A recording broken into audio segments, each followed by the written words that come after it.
Guerrilla Games' Horizon Forbidden West is certainly on top of the priority list of a lot of gamers this year, with us of the original game, Horizon Zero Dawn, eagerly anticipating any new information on its sequel.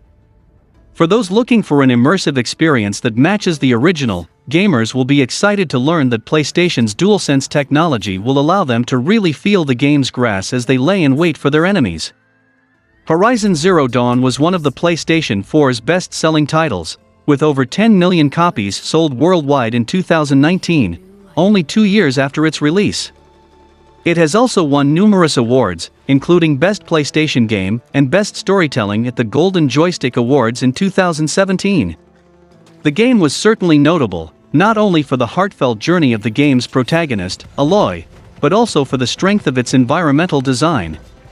While the world is a dystopia, Horizon Zero Dawn is still lush with vegetation and life, juxtaposed with the encroachment of futuristic technology.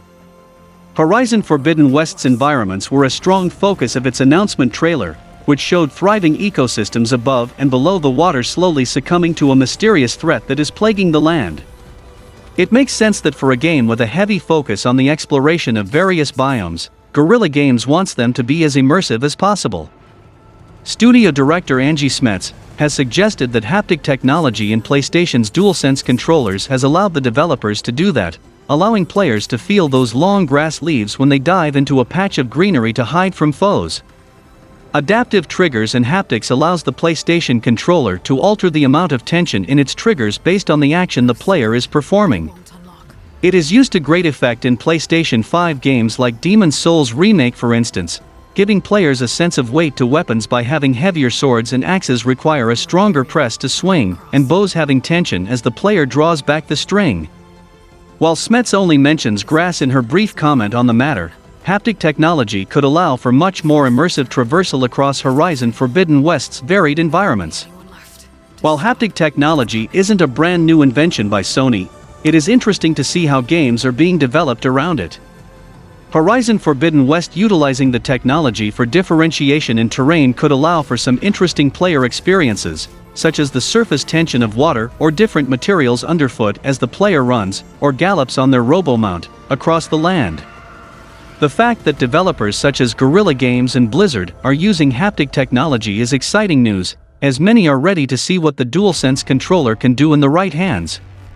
Haptic tech was used since 1976, but the DualSense controller takes the technology to another level, which led to more gamers choose the PS5 over other systems, even for multiplat games, because of the immersion created by it.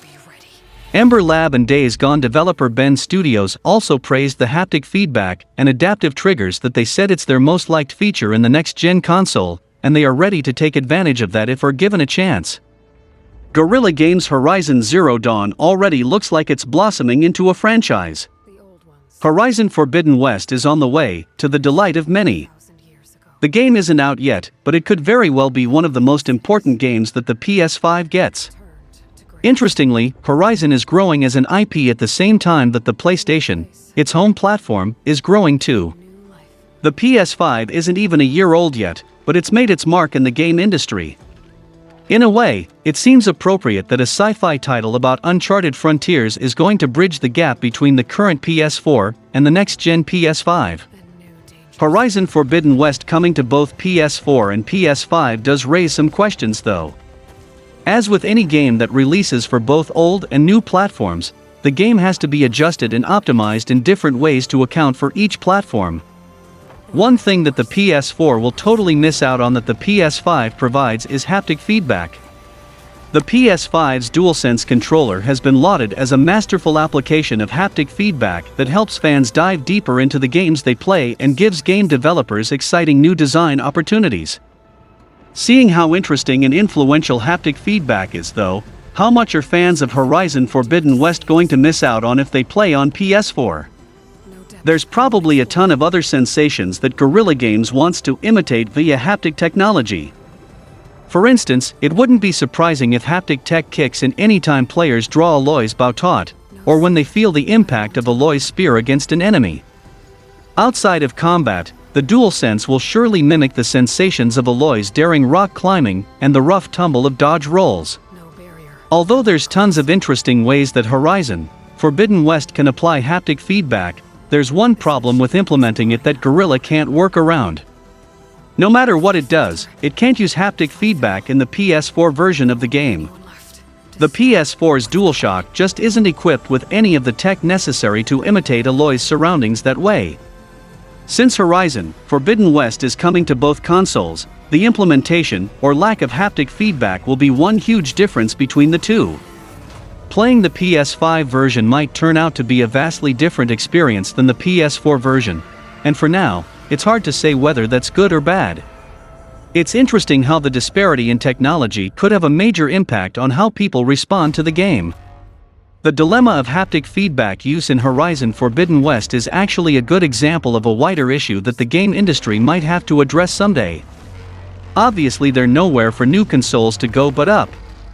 As technology of all kinds grows and improves, so must video game tech. As technology accelerates, it could be that a next-gen console is completely incomparable to the console that came before it. Even considering how impressive the PS5 is now, whatever comes after in several years will very likely still manage to blow it out of the water. How, then, will future game developers handle games like Horizon Forbidden West that are supposed to release on both an old console and a new one? Traditionally, multi-generational games like Horizon Forbidden West are a great way to show the beginning of a transition to a new console generation. It encourages players to ease from one console to the next, giving them time to get some more use out of their current device until they can update to the new one. If game developers have to make games for two vastly different consoles, they'll practically be developing two different games at the same time. That amount of effort for what's supposed to be one and the same game might discourage developers from making games for different generations of the same console brand someday. Maybe the problem will ultimately solve itself. Multi-generational games like Horizon Forbidden West, Halo Infinite, The Legend of Zelda, Twilight Princess, and countless other famous examples are too important to the game industry's success to leave behind. Ultimately, game developers already have a lot of experience in how to design one game for many different platforms, and so the question is mostly how to use that experience with new technology. Guerrilla Games is surely already thinking about this, and odds are it's found a way to adapt. Since haptic feedback is only available in the PS5 version of Horizon Forbidden West, then there's a fairly reasonable way that it can strike a balance between PS5 and PS4. The PS5 version probably won't use haptic feedback for any major new game mechanics, or at the very least, it'll offer an alternative way to use those mechanics without pinpoint haptic rumbles.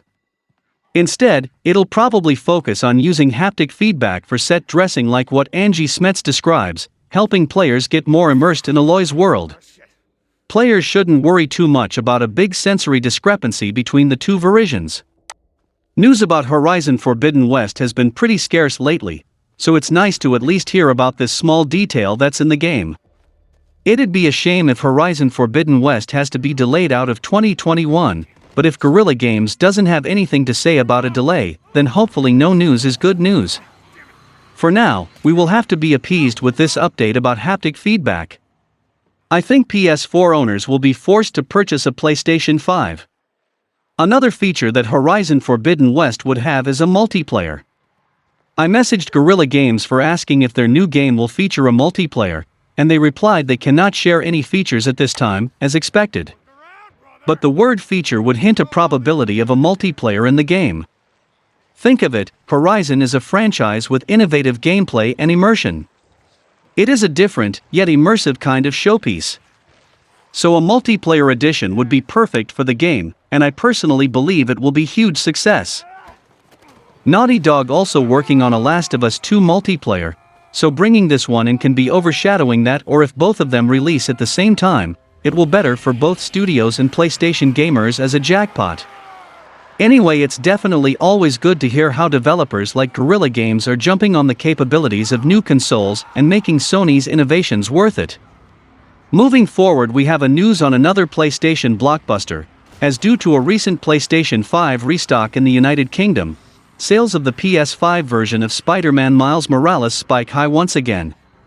Spider-Man Miles Morales has enjoyed a great deal of success since it first launched last year, garnering numerous awards and nominations, as well as being one of the most popular PS5 launch titles. Despite being out for numerous months now, the sales of Spider-Man Miles Morales have recently gone up in the UK. As is the case all around the world, PS5 stock has gone in and out since the console first released, with no signs of stopping. Considering how high the demand is for the PS5, whenever the console gets restocked, an influx of PS5 games tend to get purchased as well.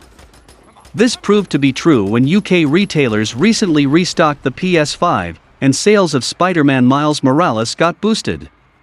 According to GamesIndustry.biz, Spider-Man Miles Morales jumped from 9th place to 3rd place in the box chart sales for games sold the week of May 15th in the UK, compared to the week before. It managed to surpass the recently released Subnautica Below Zero and FIFA 21, which has performed favorably in UK sales for some time now. Despite being out for several months, Spider-Man Miles Morales is still one of the most desirable PS5 launch titles. Many fans consider the game to be as solid as its predecessor, and opens the door for additional games in the series.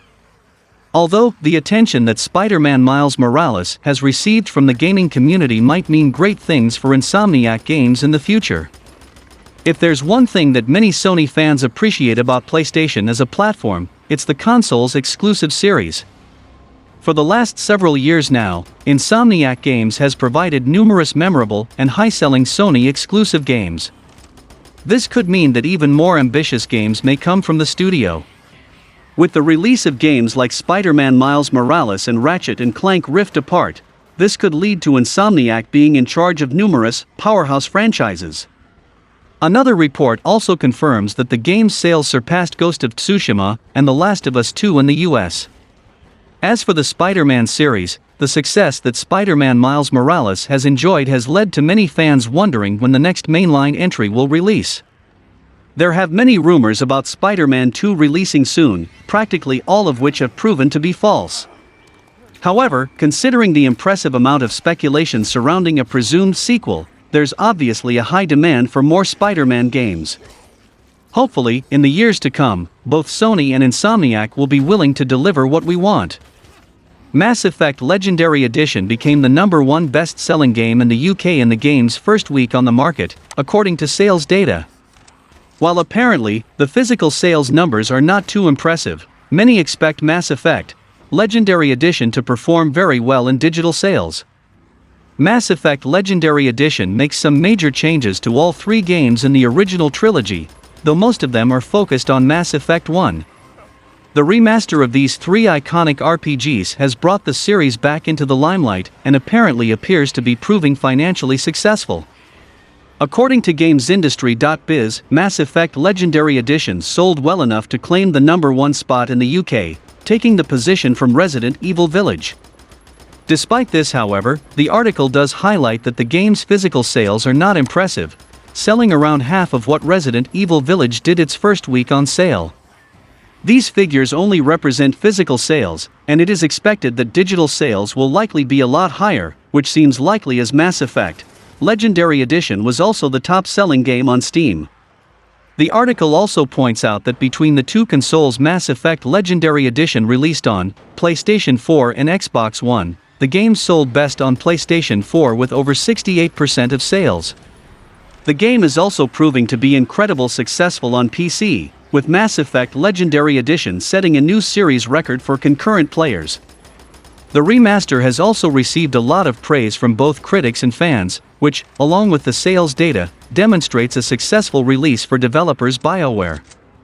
It has been a tough few years for the seasoned developer BioWare and its sci-fi RPG, a period which ironically began with the backlash around Mass Effect 3's endings. The next entry in the series, Mass Effect Andromeda, was released with many bugs and was poorly received. Yet, with Mass Effect Legendary Edition's success, there is hope for the series yet. This release has proven that there is still a huge fan base for the series, and even Mass Effect Legendary Edition's ending is improved now fans know that Mass Effect 4 is in development. For the first time in a while, there is excitement surrounding the Mass Effect franchise, and it looks like that excitement is likely to continue along with the Mass Effect Legendary Edition's sales success. What the future holds for Mass Effect is yet unknown, but it looks promising, at least from these sales figures. The price point of a lot of video games for next-gen consoles, like Returnal, is being raised to $70. The $10 price hike for select titles has caught more than a few familiar with the industry by surprise, including Returnal developer Housemarque. The development studio's first real foray into AAA game territory, Returnal has been met with largely resounding success. Fans and critics alike have lauded the game's visuals, atmosphere, and flowing gameplay. The PS5 exclusive was one of the console's best-selling games of April 2021, despite it only being out for the last day of the month. According to an interview with Axios, Housemarque was not informed of how much Returnal would be sold for until it was publicly announced. The 26-year-old Finnish game developer has historically made smaller, though visually impressive, arcade-style action games sold for around $20.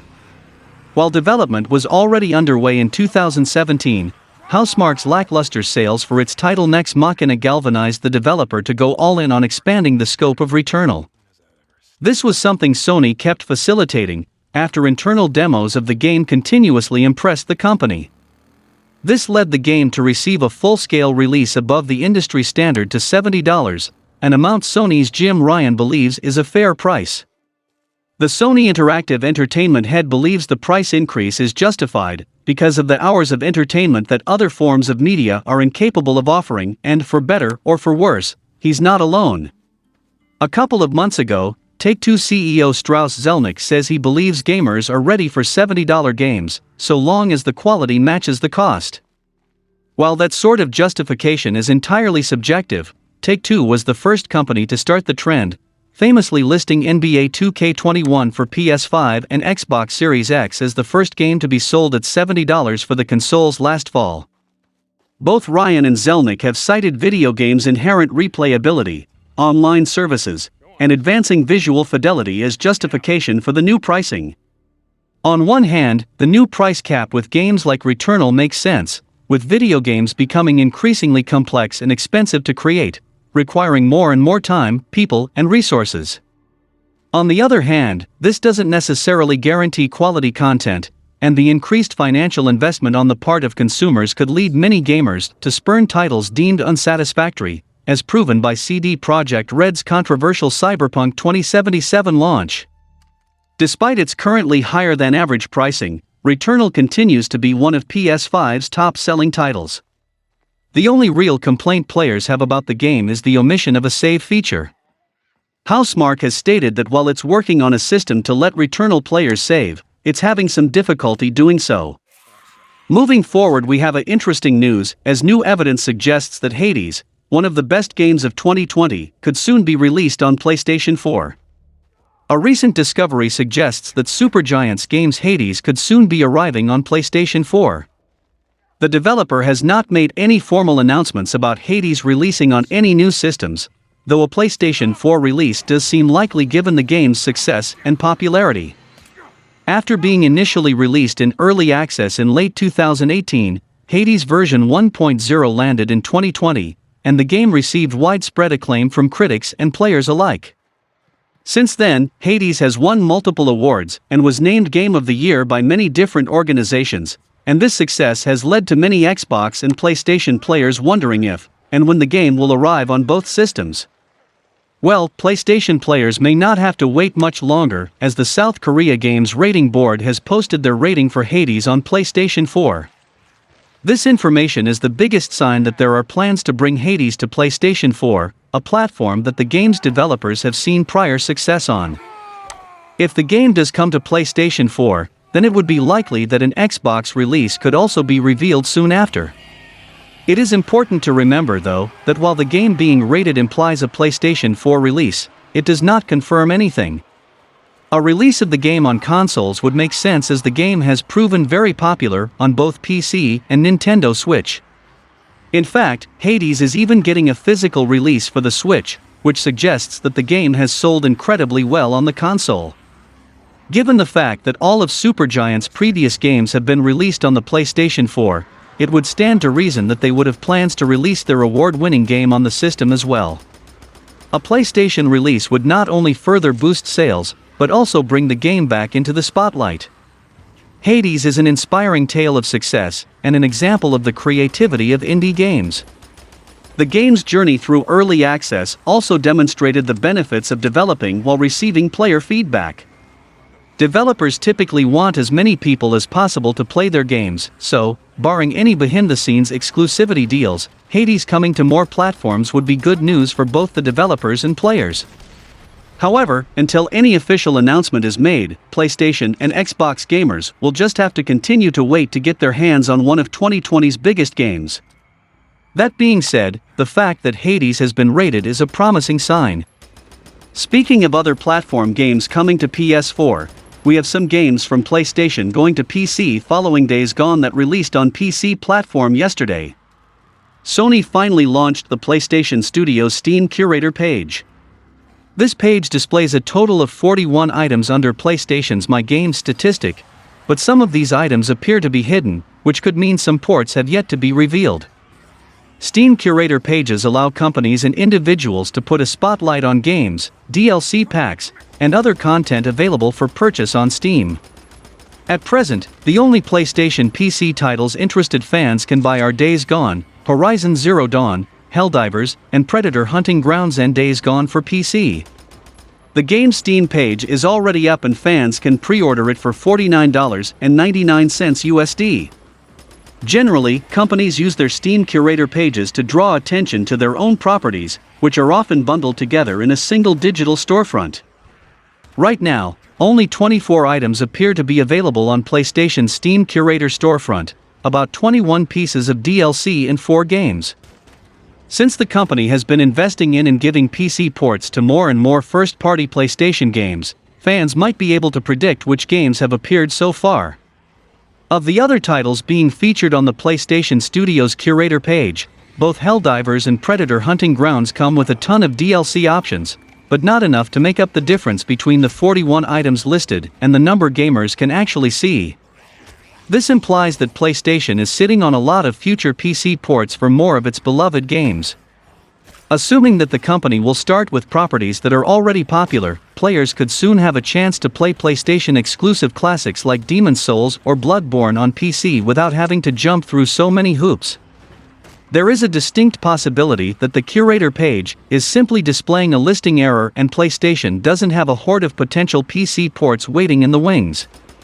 However, the listing has remained unchanged for most of the day and PlayStation has yet to address the issue, so it's also very possible that this was intended.